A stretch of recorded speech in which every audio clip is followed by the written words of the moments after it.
नमस्कार, मैं निधि सिंह, पैनल 2 से उम्मीदवार हूँ कोषाध्यक्ष पद के लिए। मैं बाय प्रोफेशन एक इंफॉर्मेशन सिक्योरिटी कंसल्टेंट हूँ और मैंने अपनी graduation bachelors of computer application and master of computer application किया हुआ है। मैं इस सेक्टर में 3 साल पहले रहने के लिए आई थी। जब मैं यहाँ पे आई तो मैंने देखा कि जो लेवल ऑफ डेवलपमेंट है, वो उस तरीके से नहीं था जैसा होना चाहिए।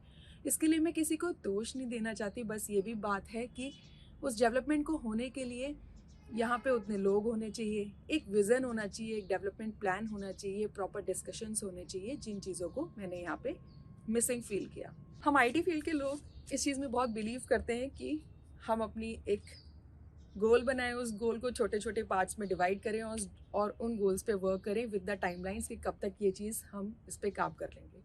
तो मेरी रजिस्ट्री होने में कुछ टाइम लग रहा था, जिसकी वजह से मैं यहाँ पर मैंने जो अपना घर है वो रेंट पे ले लिया था, लेकिन तभी भी मैं यहाँ पे और उसका रेंट और मेंटेनेंस में सब कुछ पे करी थी, लेकिन तब भी मैं 5 महीने बाद यहाँ पे रहने के लिए आई। तो वो जो 5 महीने का टाइम था वो काफ़ी लंबा टाइम था। मैं यहाँ आके देख तो चुकी ही थी कि यहाँ पे किस तरीके का डेवलपमेंट है एज अ सोसाइटी। उन्हीं चीज़ों के बेसिस पे मैंने अपना एक डेवलपमेंट प्लान बनाया, बहुत सारी स्ट्रेटजीज़ लिखी कि यहाँ पे हम बच्चों के लिए क्या कर सकते हैं, हम बड़ों के लिए क्या कर सकते हैं, हम कुछ ऐसा क्या करें जिससे हम उनके एक्सपीरियंस, जो बड़े लोग हैं उनके एक्सपीरियंस को छोटे बच्चों तक पहुँचा सकें इन अ वे कि वो उस लर्निंग से अपनी लाइफ में कुछ अच्छा कर सकें। यहाँ बच्चों के लिए मैं बहुत सारे डेवलपमेंट प्लान्स करना चाहती थी, क्योंकि न्यू जनरेशन जो है वो एक अच्छे समाज, एक अच्छे परिवार और एक अच्छे देश का भविष्य है। और अगर हमारा युवा अच्छा होगा तो हर चीज़ अच्छी ही होगी।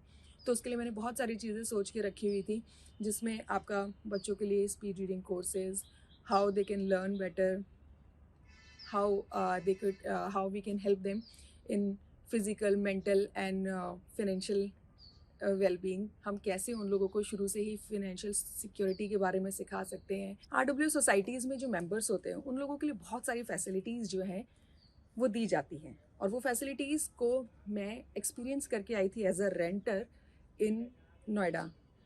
फिर मैंने जब देखा कि उस लेवल की फैसिलिटीज़ यहाँ पर जो मेंबर्स हैं उन लोगों के लिए भी नहीं है, तो मैंने सोचा कि चलिए कहीं से खुद ही शुरुआत करते हैं, और उसी चीज़ को ध्यान में रखते हुए मैंने यहाँ पे कॉम्पिटिशन्स करवाने शुरू किए। मैंने दिवाली पे यहाँ पे रंगोली और दिया मेकिंग कॉम्पिटिशन्स करवाया, जिसके लिए मैंने घर घर जाके लोगों को इन्फॉर्म किया और बहुत लोगों ने पार्टिसिपेट किया और सब लोग बहुत खुश हुए। उसी से मेरे को हिम्मत मिली और मैंने फिर दोबारा से एक और कॉम्पिटिशन करवाया, जिसमें मैंने रिपब्लिक डे पे लोगों से प्लास्टिक से पॉट बनाने के लिए और उसमें प्लांट लगाने की एक्टिविटी करवाई। मैंने कुछ दिनों तक यहाँ पे गार्डनिंग के लिए बच्चों को कंपोस्ट करना सिखाया, जैसे कि हम घर का अपना जो वेस्ट है उसको ही खुद ही अपने घर पे कंपोस्ट बना सके, जिससे वो वेस्ट जो है वो नालियों में, कचड़े में ऐसे ना जाए। और भी बहुत सारी चीज़ें हैं जिनमें मैंने पार्टिसिपेट किया, चाहे वो रिपब्लिक डे हो, चाहे जन्माष्टमी हो, या फिर जो स्पोर्ट्स इवेंट यहाँ पे ऑर्गेनाइज़ किया गया था, अपना योगदान दिया, बच्चों को सिखाया कैसे क्या करना है, प्रैक्टिस करवाई, और उस इवेंट को आप सब लोगों ने बहुत सपोर्ट दी। बस लेकिन वो जो एक्टिविटीज़ थी वो किसी तरीके से रुक गई। फिर मैंने सोचा कि शायद आधिकारिक रूप से जब काम होते हैं तो ज़्यादा लोग पार्टिसिपेट कर पाते हैं। इसी चीज़ को ध्यान में रखते हुए मैंने RW के पास में गई, और RW के पास जाकर मैंने अपने प्लान्स को डिस्कस करने का प्रयास किया। यहाँ पर कोई प्रोसीजर नहीं था, उस चीज़ को ध्यान में रखते हुए मैंने उन लोगों को बोला कि आप लोग MOMs बनाइए, आप लोग टाइमलाइंस डिफाइन कीजिए कि जो चीज़ें हमारी डिस्कस हो रही हैं मीटिंग में, उन चीज़ों पे हम, उन सजेशंस पे हम कब तक काम करेंगे। लेकिन मेरे सुझावों को किसी भी तरीके से दुर्भाग्यवश पूर्ण ध्यान ही नहीं दिया गया। जितनी भी मीटिंग्स हुई उनमें या तो अभद्र भाषा का प्रयोग, किसी दूसरे इंसान की बुराई या पुरानी घटनाओं पर डिस्कशन, इन्हीं सारी चीज़ों में समय को व्यर्थ किया गया, लेकिन किसी तरीके से किसी विकास कार्य को करने के लिए कोई इनिशिएटिव लिया ही नहीं गया। लास्ट मीटिंग में तो तत्कालीन जो हमारे अध्यक्ष महोदय हैं उन्होंने मेरे से ये भी कह दिया कि आप जो हैं मीटिंग्स में मैडम आती ही क्यों हैं, यहाँ कुछ नहीं होने वाला। इन सारे तथ्यों को ध्यान में रखते हुए मुझे अब खुशी है कि चलिए इस इलेक्शन के चक्कर में ही हमारी जो पुरानी टीम है और जो सपोर्ट कर रही है पैनल 1 को, उन लोगों ने प्लान्स बनाने तो शुरू किए, उन्होंने अपना एक पत्र तो बनाया कि हम क्या क्या काम करेंगे। अब मैं बात करती हूँ आपसे मेरे बारे में। मेरे जीवन के कुछ सिद्धांत हैं और वो सिद्धांत हमारे मनुष्य जीवन की धरोहर पे ही डिपेंड करते हैं। हमारे मनुष्य जीवन की सबसे बड़ी धरोहर है एक हष्ट-पुष्ट शरीर, आपका समय, आपस में एक दूसरे से मिल-जुल कर रहने की भावना, सप्रेम रहने की भावना, उसके अलावा सही का साथ देने की हिम्मत, इन सब चीज़ों पर ही मेरे सिद्धांत जो हैं वो कायम हैं। और उसी को ध्यान में रखते हुए मैं आप सब लोगों को ये बताना चाहती हूँ कि एज़ अ कोषाध्यक्ष, एज़ अ आधिकारिक रूप अगर आप हमें आने का मौका देते हैं, तो मैं आपको गारंटी देती हूँ कि एक-एक पैसे का हिसाब जो है वो आप लोग के साथ शेयर किया जाएगा। मैं और भूपेंद्र जी मिलकर इस चीज़ को एंश्योर करेंगे कि आप लोगों के सजेशंस को हम अपनी जो प्रोसीजर है उसमें इम्प्लीमेंट करें। प्रॉपर एक चैनल हो उस चीज़ को कम्युनिकेट करने का, जो चीज़ें हम आय और व्यय में ले रहे हैं, और उसके बेस पे हम यहाँ पे जो डेवलपमेंट कराना चाहते हैं उनमें भी आप लोगों से हम राय लेंगे कि ये चीज़ क्या करवानी चाहिए या नहीं करवानी चाहिए। उसके लिए आपसे डिस्कशंस किए जाएंगे। हम यहाँ पे 15 दिन पे या 1 महीने पे मीटिंग्स करवाएंगे, जिन मीटिंग्स में आप सारे लोग हमारे साथ मिलकर हमें अपने बारे में बता सकते हैं कि हम क्या ऐसा करें जिससे कि आपको और सुविधा हो।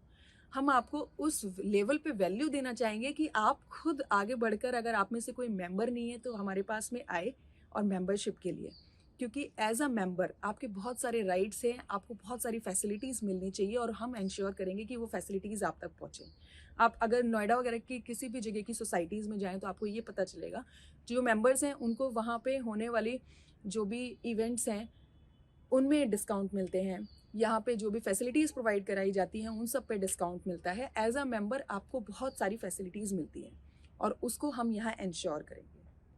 उसके लिए आपसे सजेशंस लिए जाएंगे कि आपको क्या लगता है कौन सी फैसिलिटीज़ हैं जिनकी आपको रिक्वायरमेंट है। प्लस हम लोग ये इंश्योर करेंगे कि यहाँ पे मंथली बेसिस पे जो आपका हम आप लोग को बुला रहे हैं उसमें हम सेलिब्रेट करें, उस मंथ में होने वाले ओकेजन्स को सेलिब्रेट करें, आप लोगों के बर्थडेज़ को, एनिवर्सरीज़ को हम साथ में मिलकर सेलिब्रेट करें, जिससे कि एक पारस्परिक समन्वय का माहौल बने, एक दूसरे को हम लोग जान पाएँ। आज की डेट में सबसे बड़ी प्रॉब्लम ये है कि हम पूरे सेक्टर में आपस में ही एक दूसरे को नहीं जानते हैं। इस चीज़ को हम सबसे पहले इंश्योर करेंगे कि ये प्रॉब्लम ख़त्म हो। इसके अलावा जो है मैं आप सब लोगों से बस एक ही बात कहना चाहती हूँ कि यहाँ बहुत कुछ हो सकता है और उस सब के लिए एक चीज़ बहुत इम्पॉर्टेंट है, आपको आगे बढ़ना पड़ेगा। आप सबकी आवाज़ बनकर हम आज यहाँ खड़े हैं और चाहे कोई भी पैनल आए, यहाँ विकास ज़रूर होगा। बस उसके लिए आपकी ज़िम्मेदारी लेना बहुत ज़रूरी है। आपको अब ज़िम्मेदार होना ज़रूरी है। हम यहाँ खड़े हैं आपके लिए, लेकिन आपको अपनी आवाज़ लेकर वोट देने आना ज़रूरी है। आप किसी को भी वोट दें उससे कोई फ़र्क नहीं पड़ता, लेकिन इस चीज़ से फ़र्क पड़ता है कि हम सबको रहना है इसी सोसाइटी में। तो जब सबको रहना इसी सोसाइटी में है तो आपसी रिश्तों में खटास नहीं आनी चाहिए। किसी भी बात को लेकर व्यक्तिगत छीटाकशी पर नहीं जाना चाहिए। आप सबको ये चीज़ पता है कि किसी के भी शब्दों में इतनी ताकत है कि वो एक टूटे हुए इंसान को सफलता की सीढ़ियों पर चढ़ा सकता है, और उन्हीं शब्दों में ये भी ताकत है कि वो एक इंसान को पूरे के पूरे परिवार से काट सकता है। तो कृपया अपने शब्दों का इस्तेमाल उस तरीके से करें जो विध्वंस ना फैलाए, जो सृजन का कारण बने। और इन्हीं सब के साथ में मैं आपको ये आश्वासन देना चाहूँगी कि हम एज अ पैनल 2 बहुत सी चीज़ें हैं जिनको आपके लिए करना चाहते हैं। सिर्फ कुछ ही चीज़ें हैं जो हम अपने मैनिफेस्टो में डाल पाए हैं, लेकिन हर एक चीज़ हम इम्प्लीमेंट करेंगे, इसकी हम आपको एश्योरिटी देते हैं। अगर किसी भी तरीके से आपको कहीं पे भी ऐसा लगे कि नहीं भाई ये भी चीज़ होनी चाहिए थी, तो आप कभी भी उठकर हमारे पास में आ सकते हैं। और किसी भी तरीके के आय और व्यय के ब्यौरे को देखने के लिए मैं और भूपेंद्र जी हमेशा आपके लिए अवेलेबल रहेंगे। इस चीज़ का मैं आपको आश्वासन दिलाती हूँ। आपने मुझे अपना कीमती समय दिया, मुझे सुना, इसके लिए आपका बहुत बहुत धन्यवाद। आपका दिन शुभ हो, आप स्वस्थ और मंगल में रहें, इसी कामना के साथ में मैं अपनी वाणी को विराम देती हूँ। नमस्कार, धन्यवाद।